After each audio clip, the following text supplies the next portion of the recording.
На 27 август 2013 година стартира пореден спечелен проект от Професионална гимназия по електротехника и електроника по договор БГ 051 ПО 001 4305 0006 работодатели, ученици и учители заедно в иновативен образователен парк Професионална гимназия по електротехника и електроника Пловдив по схема за представяне на безвъзмездна финансова помощ, схема БГ 051 ПО 001 4305 развитие на професионалното образование и обучение в сътрудничество с работодателите по оперативна програма Развитие на човешките ресурси, осъществяваща целите на Европейския съюз и Европейския социален фонд.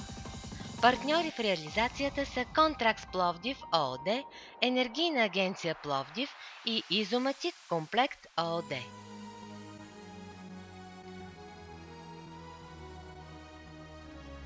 В рамките на проекта е изградена оптична опорна инфраструктура, която осигурява много висока вътрешна скорост за обмен на данни, видео и аудио с висока степен на надежност.